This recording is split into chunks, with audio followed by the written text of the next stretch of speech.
select board. Um, First up on our agenda, we are going to get an update regarding the police department from Police Chief Hamburger.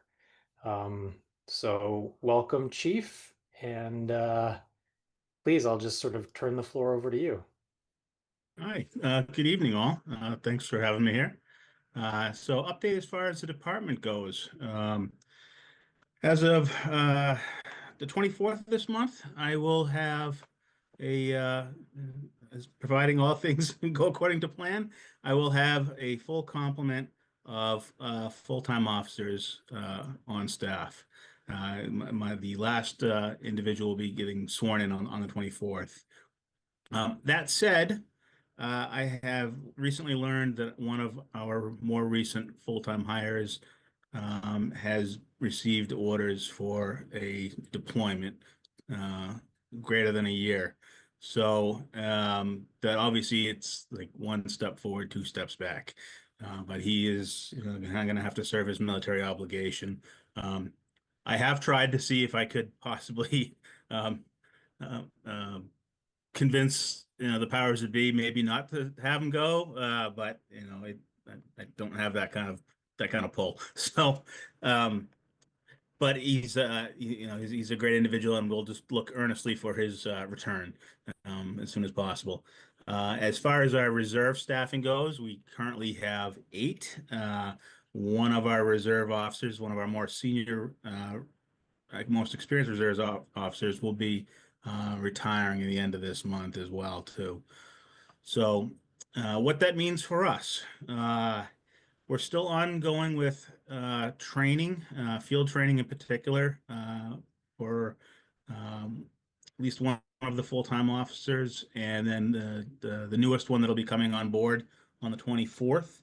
And then one of the reserve officers that we have as well is still wrapping up some field training. I'm looking forward to possibly bringing on maybe some more reserve officers after the first of the year, but I have to evaluate that based off of we can only absorb so much at once, and we've absorbed a lot this past year. So we need to focus on getting our field training officers on the full-time officers, getting them cleared and assigned to shifts. So we're going to continue to sort of juggle a little bit as far as scheduling goes. We have been able to manage to get our school resource officer back into the school at least a couple of days a week. We're going to continue to try to working with that sort of outline for the time being. Um, but as far as we go, it's the busy season for us. We obviously there's a whole lot of events that are particularly on weekends in town, so we'll be continuing to support those to the best of our ability. We did the Stuff a Cruiser last weekend, and we'll be doing the Touch a Truck coming up this weekend. We supported just as a presence for traffic and any security concerns for the Show of Indivisible had a rally last Sunday, so we always staff up to just in case there's any traffic incidents. Um, and that all went perfectly smooth. So yeah, but yeah, we're into the busy season now for sure with the various fall events. I mean, it's a picturesque town for the autumn, and we got our orchards and our farm stands. So people come from far and wide, and we do what we can to mitigate traffic concerns and things like that. Um, do you have anything particular that I'm sorry, I hope I didn't just close. Oh, here we go. As far as just if you're looking for a quick overview of sort of who we are, I had sent one in advance, but just as a quick recap, we have 12 full-time officers and 10 part-time officers allocated a total. Working on a 4 and 2 is for our full-time officers. All of our reserve officers all have to be MPTC and post certified, just like the full-time officers do. We've been very fortunate when the reserve officers that we've brought in the past several months, most of them come from college or university full-time departments as well. Um, Looking forward for the coming year, um, we're going to maintain our commitment to our community policing philosophy. We're going to continue to support the community events to the absolute best of our ability.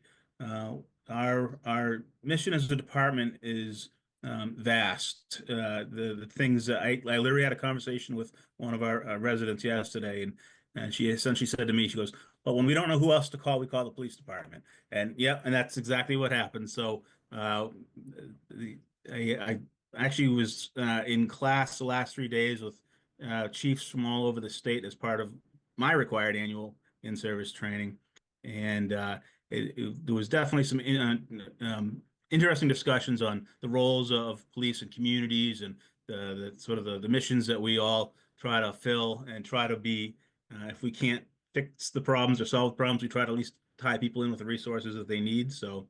Um, One of the more positive things we were able to accomplish is one of our full-time officers was able to attend the crisis intervention training. It was a 40-hour course. It's a fantastic course. It'll be a great resource for the town.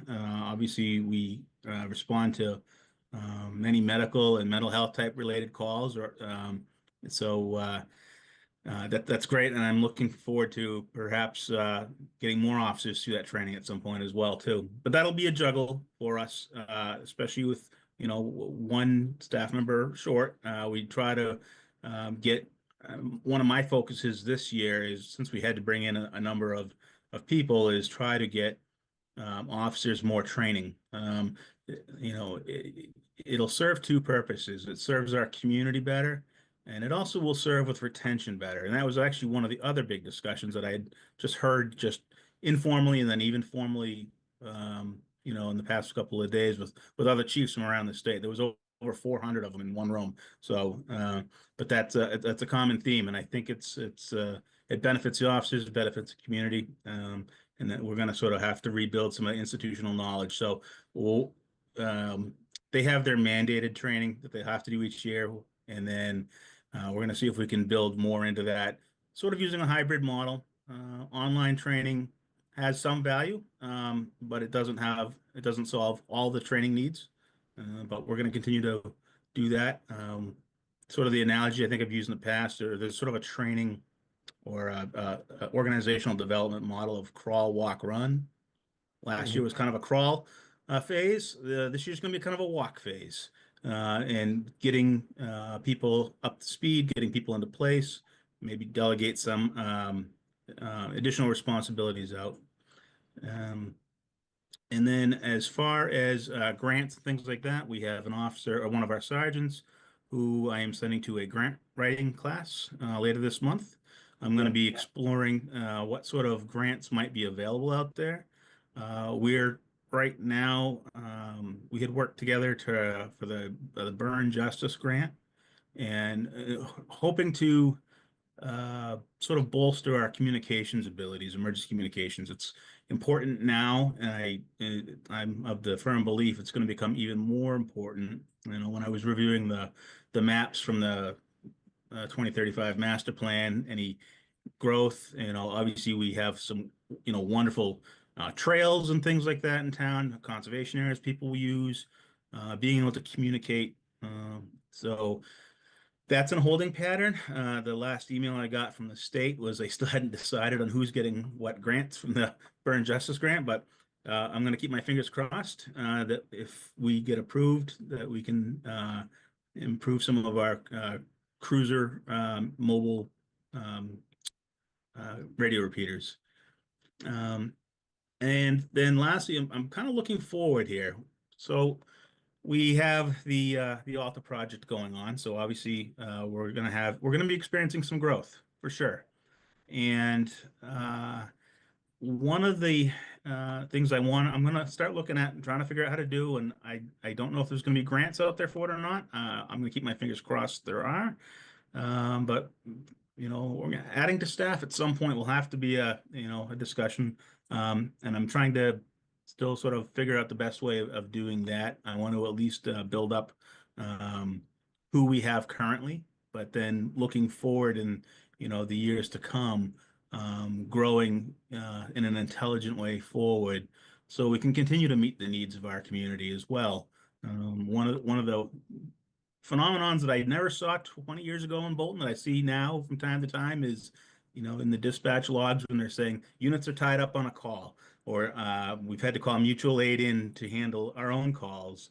The one that kind of sticks out in my mind, and it wasn't a huge, like, big call, but it kind of illustrated to me. We had to call a neighboring agency in to book a crash in front of our own public safety building, right in front of the station, because our Wow. units were tied up. And it wasn't a huge incident, but it just kind of illustrated to me. I said, we're kind of at that point, and I know we're looking at growth to come, and I know with the potential of having further development right on our border with the old Lancaster Industrial School at some point, we're gonna, that's that's gonna come right into our town. So the calls for service are gonna certainly increase, whether they're traffic related, or just the conflicts that happen, that police end up getting sent to resolve. Um, uh, Especially with our own apartment complex coming in, the small stuff. And I hate being in that position of telling somebody, because I've seen it in other communities, and I hear residents like it when we spend the time with them and being able to talk to them and help them problem solve and find resolution. They like spending time to talk with us, and I don't ever want to find us really in that position of, like, all right, I gotta get to the next call. I gotta get to the next call. I gotta get to the next call, and then it's just like a numbers game, because that breeds some resentment. So I know my evening shift hustles. They are. I think I've said before, there's a bell somewhere that rings at, I think, like 2:30, 3 o'clock in the afternoon, and suddenly it's like off to the races, and they're just jumping call to call to call. So I definitely see that we're kind of almost at that point. I think we're there. That we'll have to start looking, in the years to come, adding on, personnel to continue to provide the high level of services that I would want to see in our community as far as police response. So, Could I ask a question about that, Chief? sure, sure. So I saw in the pre-read that you sent us, there are some like FBI recommendations just about staffing ratio per residence. Yes. I understand that being one metric, but then you were just talking about kind of like call response time. So could you just Sure. say a little bit about, like, as you're looking at how many people you would want on the force, what are the metrics that you're tracking to make the decision about, like, how many you would want? It's population, it's call response time, is it type of call? So I think it's a probably a little of all. So um, I look at the types of calls that we get and the level of involvement. As an example, if we have a significant crash that takes place down, we'll say somewhere between like the Bolton Bean and the 495 ramps, that sort of stretch of road, you end up generally needing like three officers a lot of times to handle that, because it can tie up roadways. Somebody's got to do the traffic. Somebody's got to block, the 495 traffic coming off, and then somebody's got to be handling the actual investigation of it. The other calls that can take up a lot of time, domestic related calls can take up a significant amount of time. Mental health calls, because those are the calls that really require a lot of focus, a lot of commitment. I Talking to our residents, I know that traffic enforcement is a big deal. To them, and absolutely it is. What I see happening frequently, especially with our evening shift, you'll have most calls end up being, a two officer response, crashes on Main Street. Like I said, somebody does the safety and somebody does the investigation, but then that leaves nobody for doing any sort of the proactive traffic enforcement. So what I would ideally like to see to help give us some more flexibility would be adding a body, basically another patrol officer on the eve shifts. And the other thing I'm looking at is with our detective, he scrambles. He's a busy guy. But he still works in a patrol function as well too. So being able to free him up more frequently to handle detective matters instead of trying to run answering 911 hang-up calls and um, answering just the sort of I don't want to say routine patrol functions, but essentially the day-to-day patrol functions as well. So yes, so I looked at the metrics sort of with I said, is there some sort of a formula out there? And the conclusion I came to was there's multiple sort of metrics. Historically, it seems the Northeast tends to go a little more, and there was one of the studies that noted that populations that are cities that are or towns that are under 10,000 tend to be more.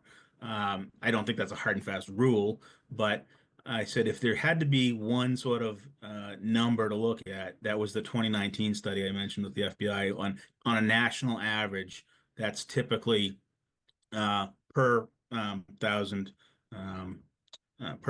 residents. So, and that seemed to be kind of a wide cut.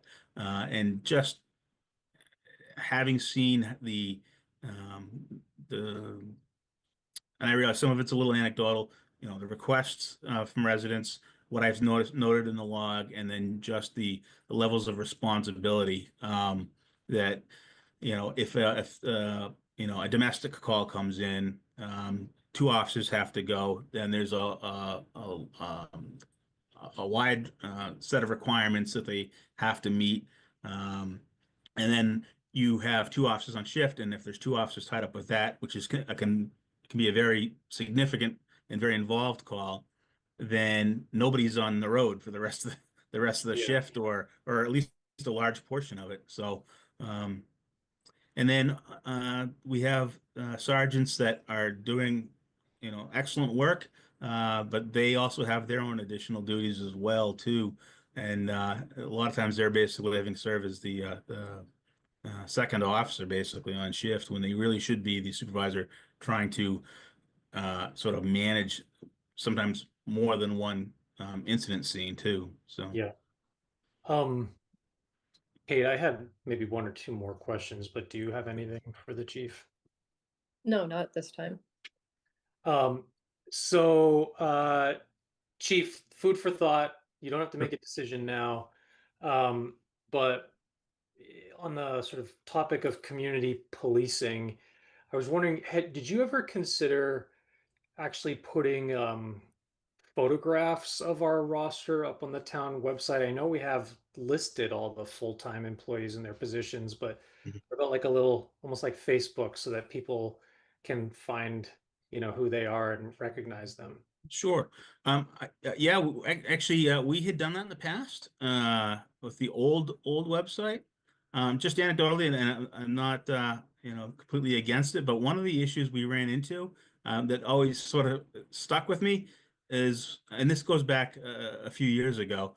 We actually had somebody call and file a complaint against an officer, and they said, "That's him, that's him." Looked at him, we're like, "That it doesn't even make sense." It ended up being not him at all. So it so I'm going to go into, like crime scene investigations. If we have to do like photo arrays, sometimes people like there's a very specific way we have to do it. So again, that was the one and only time, but I almost wondered if that was like they thought it was a Bolton officer. It ended up being a completely different agency, but it just was somebody that looked very similar.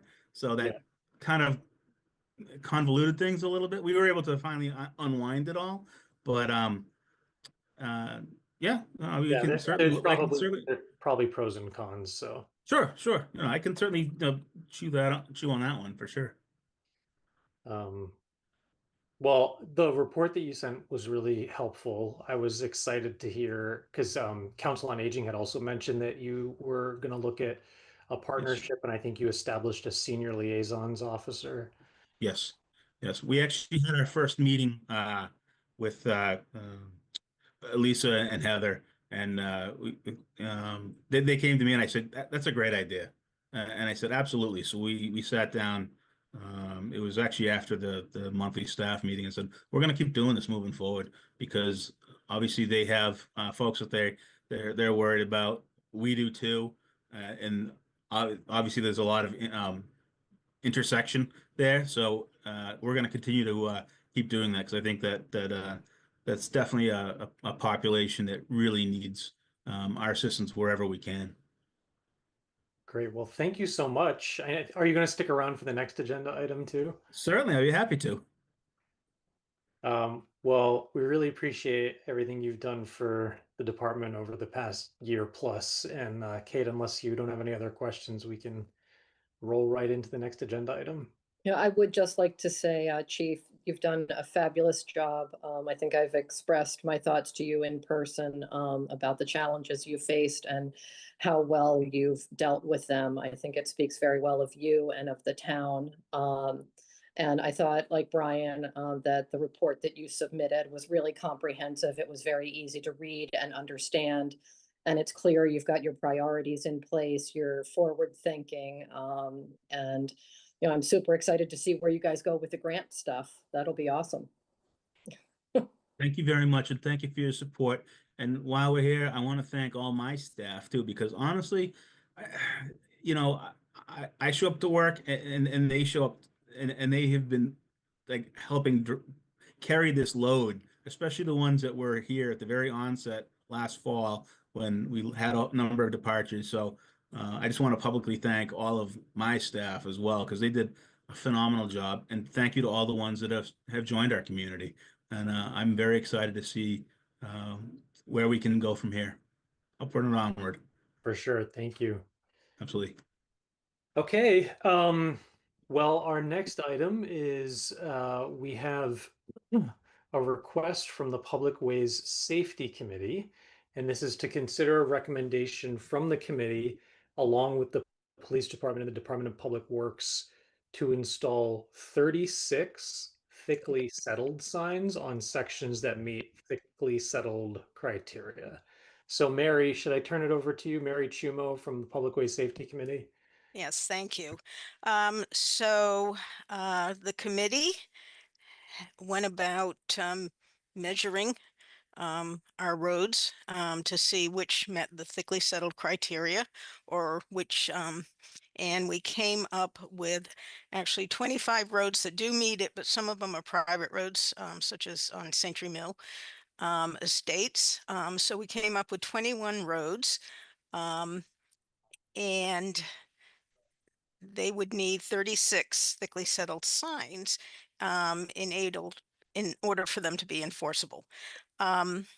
So we've sent you the analysis, and I do want to say that we now have our on the Public Ways page of the town website, we do have the method that we use for measuring roads, that report, and we also have the analysis report for anybody who wants to look at how we went about doing this and how we came up with these 21 roads. Great, thank you. And then I guess since we have our director of the DPW and our police chief here, my understanding based on the materials that we received is that you both are in full agreement with this recommendation. Is that right? And Chief Hamburger, could you just say Mary and I had a little conversation because she was giving me some additional context, but could you just say a little bit more about the role that the existence of the signs would play in your officer's ability to enforce the speed limits? Absolutely happy to. So, um, as we all know, we have the signs upon entering and crossing the town borders that advise thickly settled 25 miles per hour where not otherwise posted. What we would be running into was for any motorist passing through, particularly ones that might not be so familiar with the roadways, but even some that may be. I was when I read through this study, there was a few that I were kind of a coin toss to me, and that when I read the formula and how that was determined, I said, okay, that totally makes sense to me. Um, so as far as posting them, we have to give the motorists some sort of an advisory that they are in a thickly settled area because especially when you have homes that may be close enough together to meet that criteria, but they might be set back from the roadway, or especially in some of the roadways that we have where only a portion of the road would qualify as a thickly settled area. We have to make sure that the motorists would have some sort of advisory. Yeah. They got their advisory coming into town if they were paying attention, but then the question is, well, am I in a thickly settled area? Am I not? And then if an officer pulls them over, and I've seen this play out in court, if there's not a if you don't have something to point to and say, yes, this person was, speeding in a particular area, then they can get thrown out. Now, one of my worst fears would be somebody turns around and says, if we didn't have them posted, somebody say, well, the officers are acting, arbitrarily, capriciously. They're kind of making it up as they go along.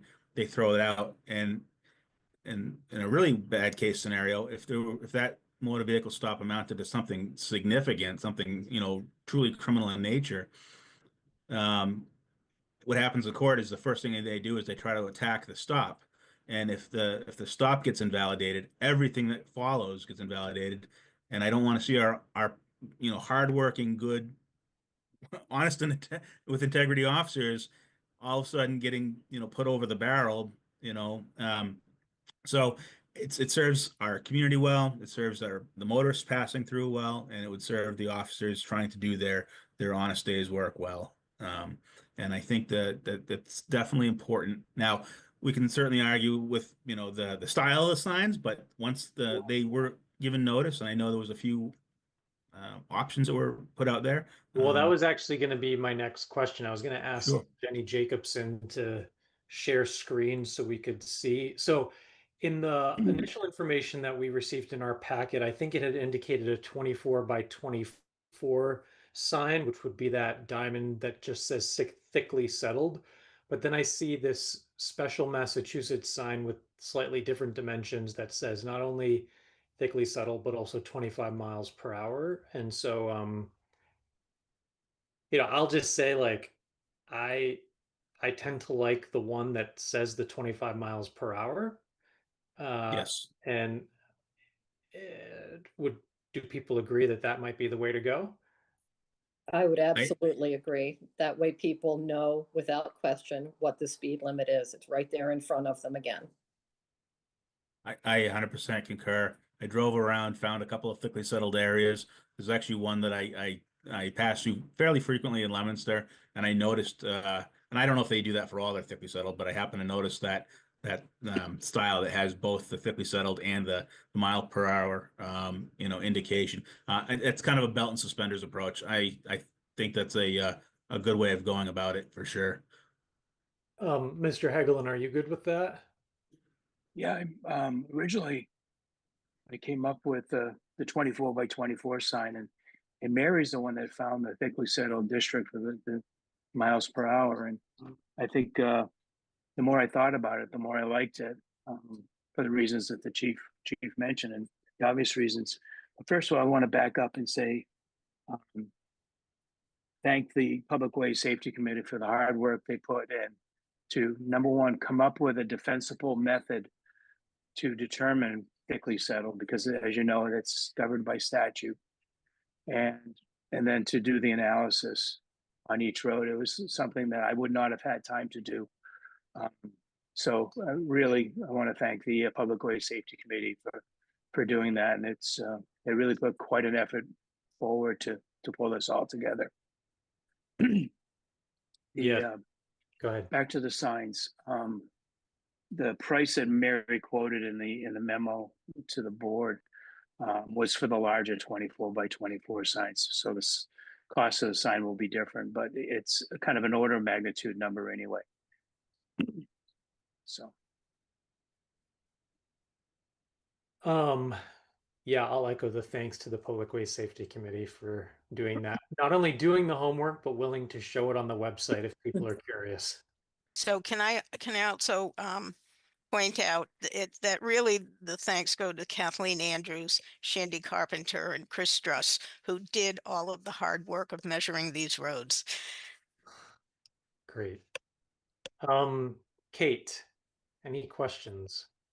No, no, but I will echo everybody's thanks to Public Way Safety for a labor of love. Um, this is sort of a question for Marie and also for Mr. Heglin. I think we're probably going to move forward and vote to my gut is telling me we're going to vote to approve this recommendation. My only question is about timing and whether we need to give people some sort of a heads up, advance notice that this vote was taken and that the signs will be going in approximately X weeks from now. Do you have any thoughts on that? Or Marie, do you have any thoughts on that? We could post advance notice on the website, as well as link it to the town Facebook page as soon as I get the timing from Randy, because I know the signs would need to be ordered, then they'd need to be installed. We'll give folks 2 weeks at least, presumably as a turnaround. They'll be seeing new signs or something like that. Mary also kind of mentioned, and I think the chief did as well, that there are roads within the listing that it's only a small section of the roadway that is covered. And everybody needs to understand that they may live in a section that does not meet the criteria for thickly settled. So they can't have a sign that says 25 miles an hour on their stretch of road. That needs to be pretty clear and understood by everybody. Because I anticipate we're going to be getting questions with regard to that concern from residents. Why don't I have one in front of my home? Yeah. Well, and I think that's the benefit of having all that work available on the website under the Public Way Safety Committee site. Okay, so Marie, how about we just plan on 2 weeks notice? Notice. Can I put that in the motion, Brian? Does that make sense? Yeah, and I mean, I think I'll defer to Jenny and Marie, but they could probably get this information up on the website or out to folks Monday. Something snazzy. Yeah. Stay tuned. Yeah. Okay, All right, you ready for a motion? I'm ready for a motion.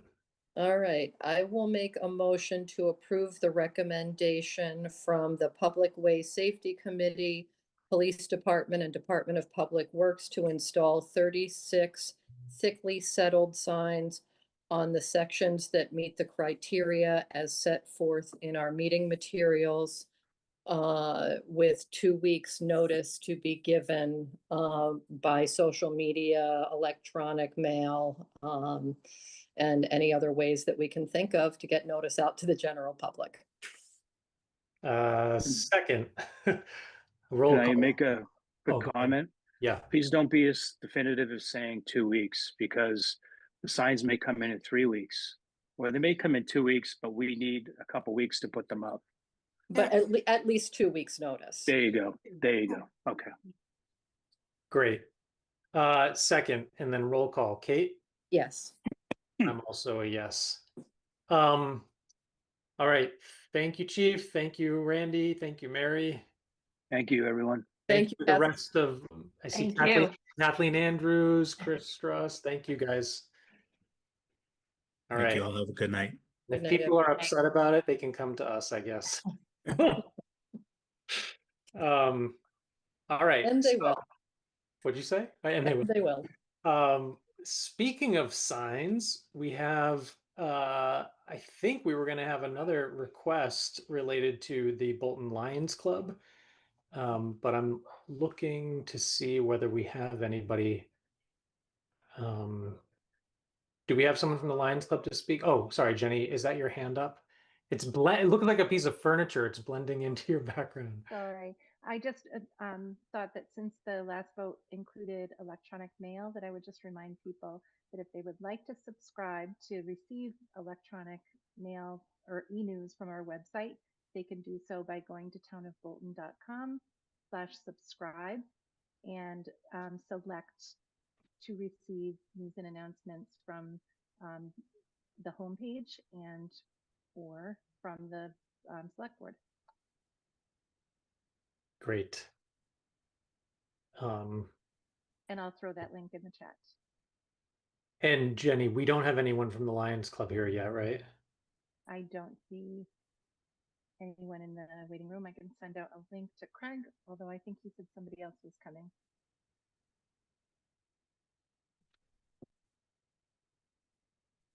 Okay, hold on one second.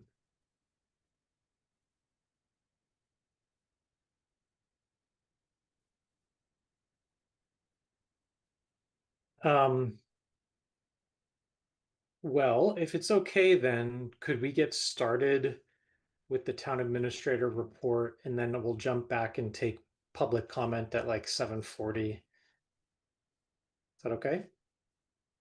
Sounds fine. Great, thank you.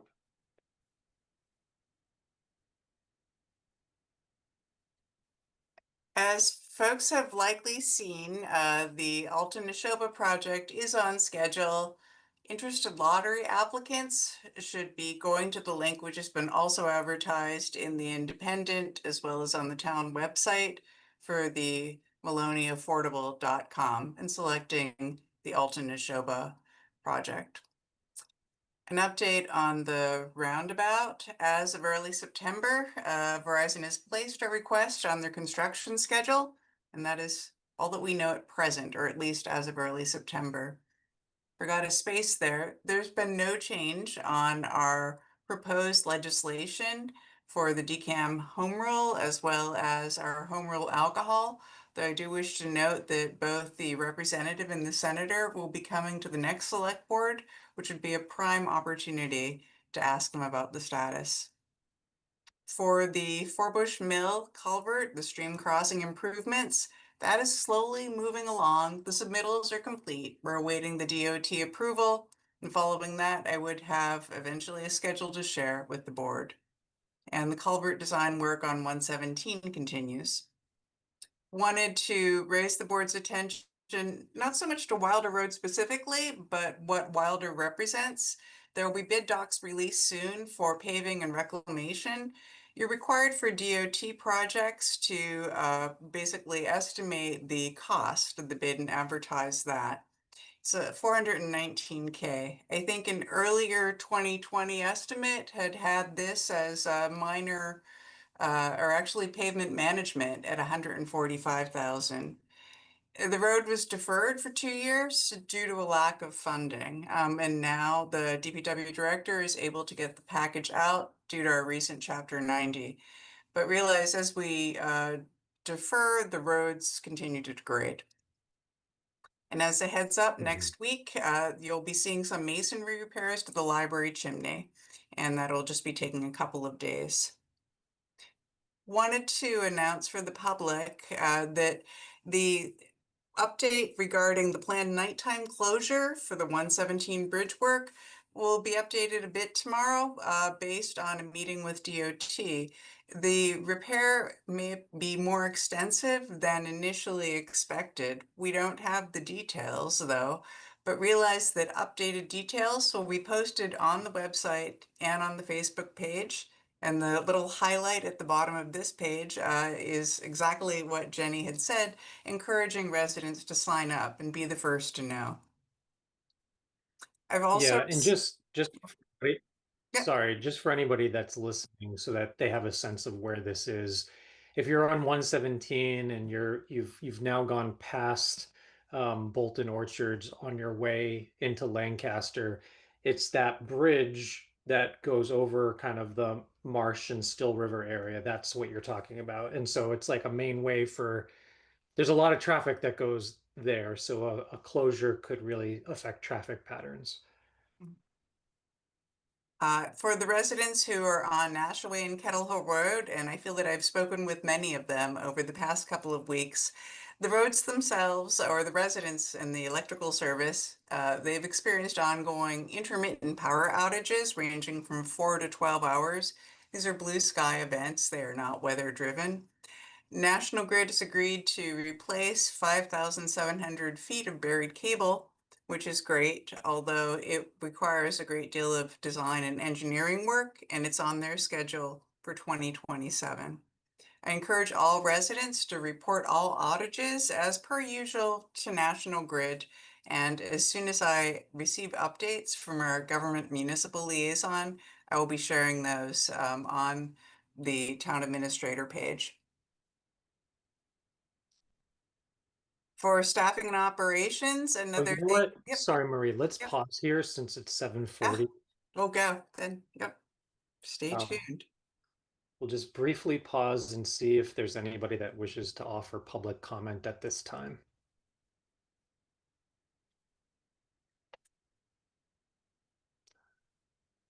I'm not seeing any public comments, so let's turn back to the town administrator until our Bolton Lions Club representative arrives. All right. I've mentioned the boil water order that has been in effect for, I believe, now it's about 60 days for the library and the public safety building. We have had successive negative tests, but we are awaiting and are required to get the DEP approval for any corrective action plan. We're getting a scope for the temporary disinfection from Ty and Bond, and all work though, including the temporary disinfection or interim disinfection, as well as the permanent resolution, requires the approval by the state. We don't know the cost exactly. It could be quite substantial. Under the IT upgrades, you may have noticed that the Bolton staff are all now on the .gov, bolton-ma.gov. Our email cutover has occurred. Don't worry if you haven't updated your address book yet. Relays from the old addresses will continue for an interim, likely 2 years. For the website, we're reviewing the analytics in terms of page views to inform our layout for the new website. As a first pass, it appears that about half of our website traffic is from people accessing it through mobile devices, i.e. their phones. And I think some of the existing configuration of the website is more set up for desktop.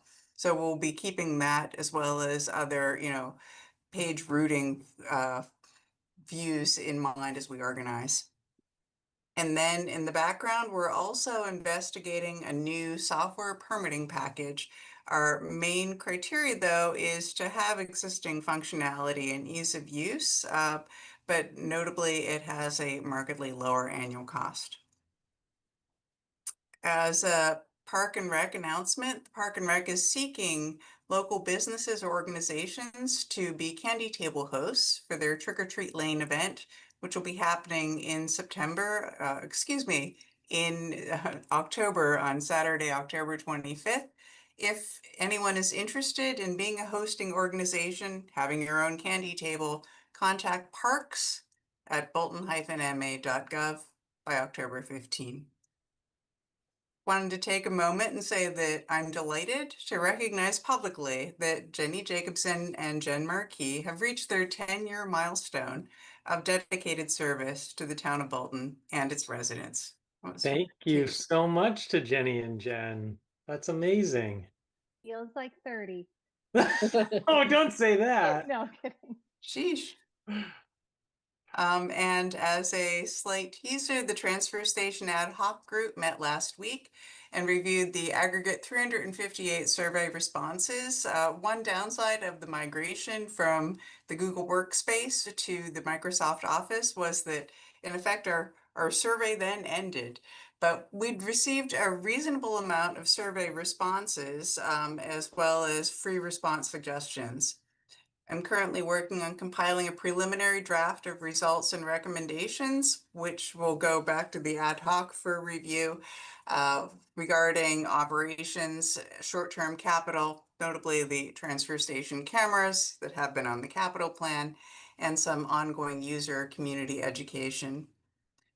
Wanted to just relay as a disclaimer, though, as we stated on the survey for folks who've taken it, this is not a statistically significant or designed survey.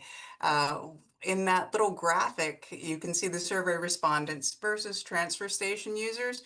We had a large number of respondents who were or at least who'd indicated that they were 65 or over. So this may skew some of the resulting information that can be derived. For financial, the advisory committee is meeting next Tuesday evening to begin a review of budget projections, as well as to review and edit the capital stabilization fund funding source proposals, which are later on in tonight's agenda. And next week, the town hall will be meeting with Maya, our insurer, looking at existing insurance coverages, their projections, and perhaps an early look at our anticipated health insurance premium increases. And that's all I have. Has just real quick question, Marie. And I was sorry, I was just trying to pull it up on the website. Has the advisory committee meeting been scheduled for next week? Mhm. It's posted for 6:30 on Tuesday. 6:30 on Tuesday. Okay, great. All right. Thank you. Well, since I see that Craig Lauer's here, Kate, if you had any questions for Marie, can you hold them until after we talk with Craig? Yep, I'm all set anyway. Okay. Great. Hi, Craig. Hey, How are you? good. Thanks. Sorry for not being here when I was supposed to. I knew I had something tonight, but didn't write it down. So Jenny was nice enough to call me. Well, I'm glad you could join us. No worries. So tell us about the request. It's the same as last year. The same A-frame sign sitting at the corner of the town common. I think it's let's see, the last weekend in September and the weekends in October up until the weekend including the 25th or 6th, and also Columbus Day itself, which is a Monday, I think, as always. And that's all I got to say. I think there might be a picture in the packet or whatever. It's the same sign as every year. Yep. Probably out there from 9 o'clock in the morning until 4 or 5 at night, usually.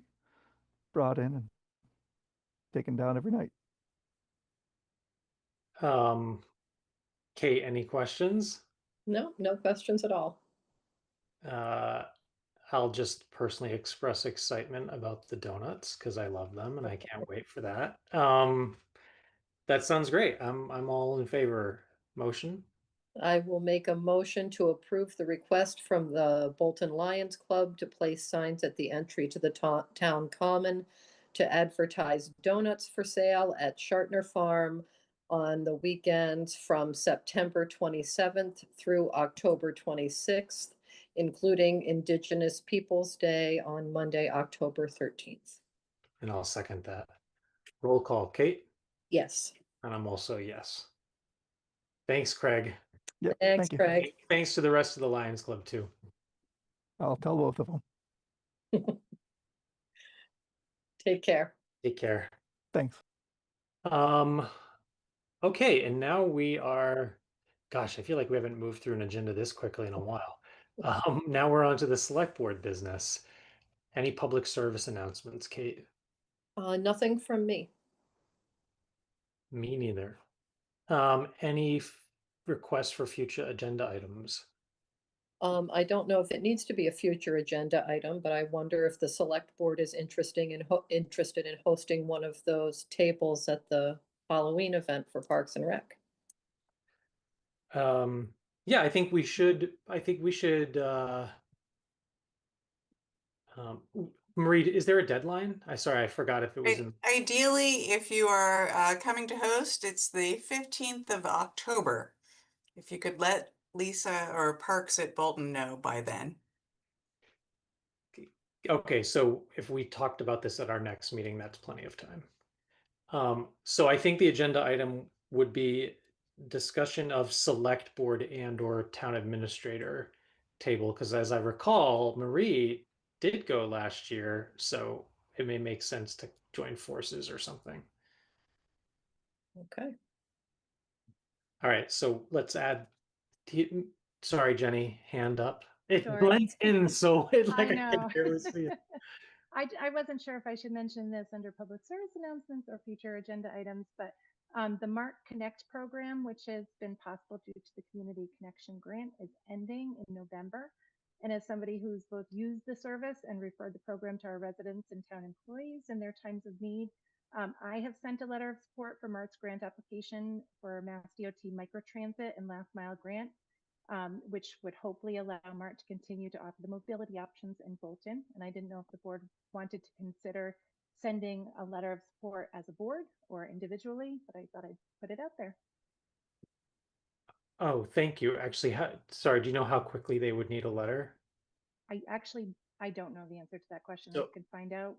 Well, how about this? Because I don't think that we necessarily can deliberate about this and make a decision as a board, but it seems like time might be of the essence. What I would ask is if you could just share a template, maybe based on the letter you sent, and you could distribute to the current members of the board, and then they can decide on their own whether they'd like to send one. Sure. Thank you. Mhm. Okay. Select board reports. I have none. I also have none. Review and consider draft entertainment license policies and procedures and associated fee schedule. Do you want me to start with this one? So Jenny passed along a sort of red line version with some changes, I think, that you had suggested, Kate. Yep. Um, I was I was okay with all of the changes, but I still found the little table at the very end that listed out what the fees were to be slightly confusing. And so I sent Jenny in advance of tonight's meeting um, a proposal for us to talk about, if that's okay. Great.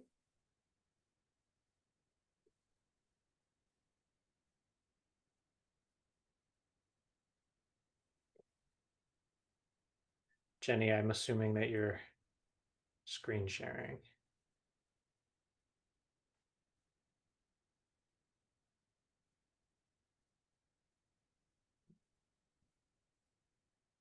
So this should look pretty familiar, but it's basically just being clear that Monday through Saturday are treated a little bit differently, whether it's a 1-day license or an annual license. And so the 1-day license for Monday through Saturday would be $10.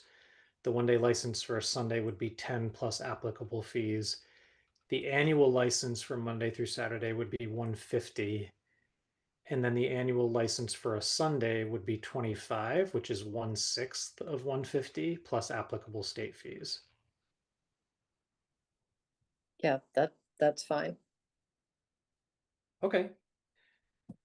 So I think Jenny, if we accept the changes in the red line, the comparison red line that you sent me, but then just make sure that the table that you just shared is what shows up at the very end under entertainment license fees, I think we should be good to go. So And go ahead. Jenny had also done the application form, and she had made a couple of edits to that. Did you see that as well? I actually I don't I sorry if I missed that or if it was like sandwiched in with the emails. Could you just show me that quickly, Jenny? I'm sorry. I only saw the one that was in our packet. Yeah, I had just asked Jenny to put in a couple of extra boxes where you could check off whether it was an annual request or a daily, a recurring or a one-time. So I think that was the only change on that. Okay, we'll just give it a second. Sorry I missed that.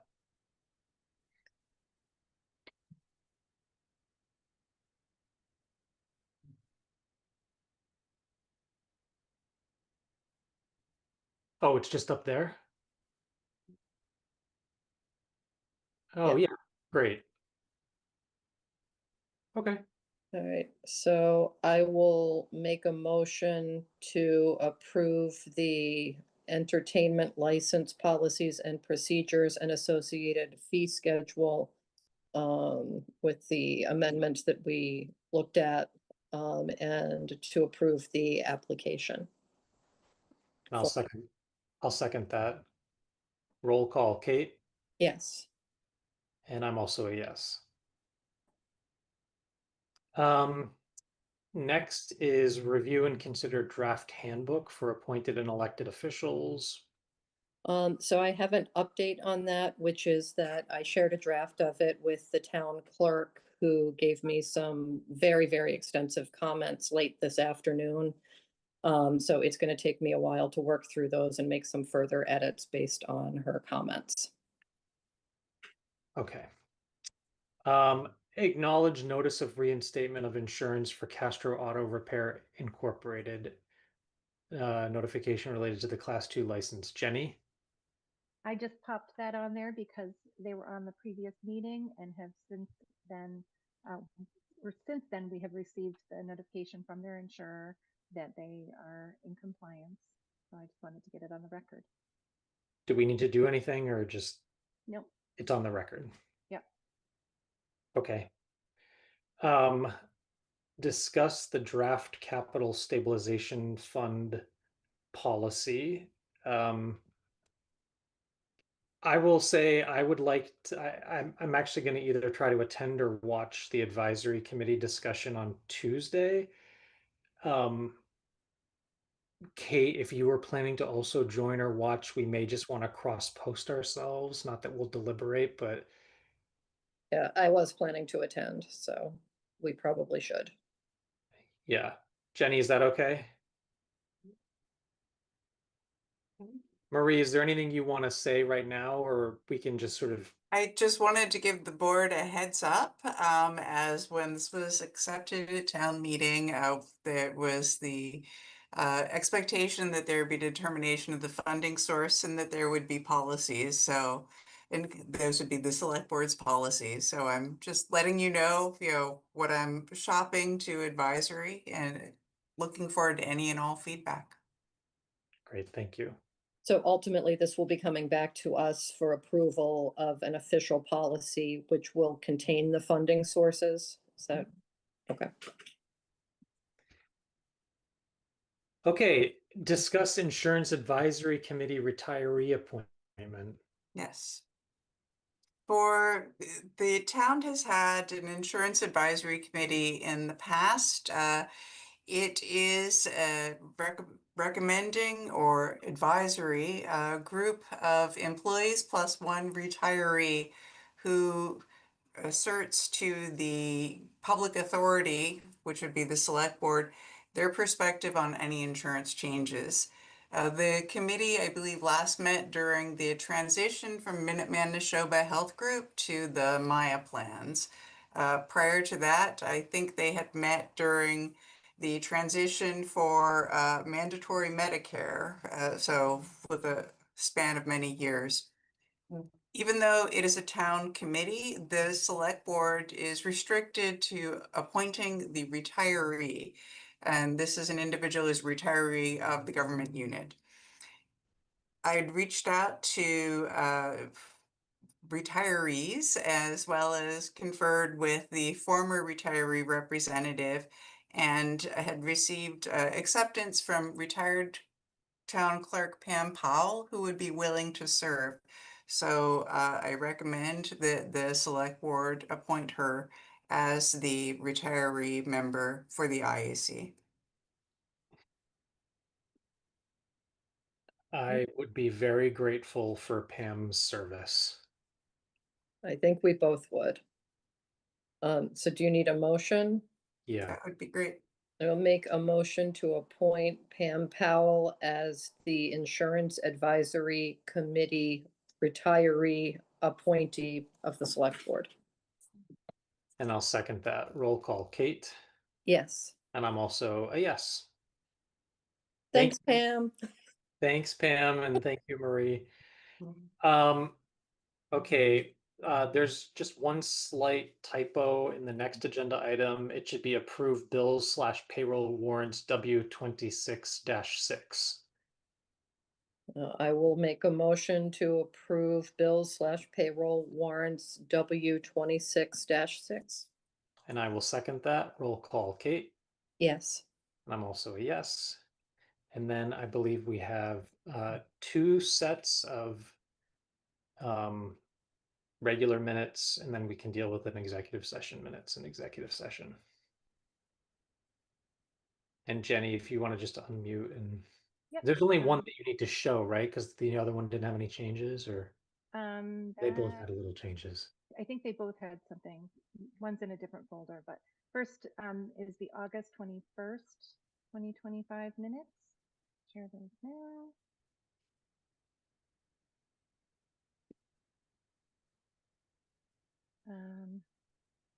There's changes in two different colors. There's this change and a tiny change right there. And that's it. And that's for August 21st. And stop share.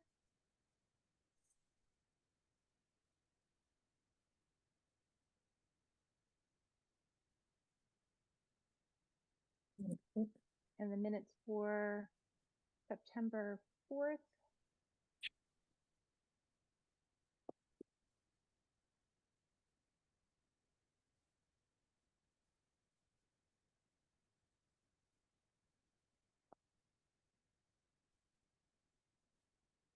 Can you scroll down a little bit? Mm-hmm. Okay. You ready for a motion? Mhm. I will make a motion to approve the minutes of August 21st and September 4th of 2025. And I will second that. Roll call, Kate, Yes. and I'm also a yes. And then I think what we were going to do is enter executive session related to police union contract negotiations, and then we would potentially come out of executive session for the purpose of either saying what happened or ratifying a contract. Before I move everyone into the waiting room, I see that Charlie Nickel is in the meeting and he was interested in the entertainment license agenda item. So I'll just let him know. I'll reach out to him tomorrow with the new policy and application, and you'll Okay. see him at a future meeting. All right. Thank you. Oh, thank you. Sorry, I didn't realize what you were here for. Thanks. Thank you. Have a good night. All right. You too. And there's no way you would have known that, Brian. I just knew because he had come in. Thank you, Jenny. Mm-hmm. So do we can we have a motion to enter into executive session? I will make a motion to enter into executive session. Do you want me to do the whole thing? Yes. Pursuant to MGL Chapter 30A, Section 21A, Purpose 3, to conduct strategy with respect to collective bargaining or litigation with Police Union Local 286, Massachusetts Coalition of Police. If an open meeting may have a detrimental effect on the bargaining or litigating position of the public body, and the chair so declares. Okay, second. Roll call, Kate. Yes. I'm also a yes. And we'll come back to adjourn.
and we will hold off on ratification until a future meeting.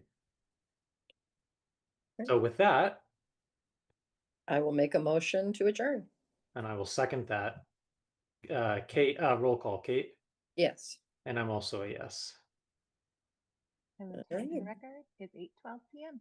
Okay, thank you all Thank so much. Good night. you. Good night.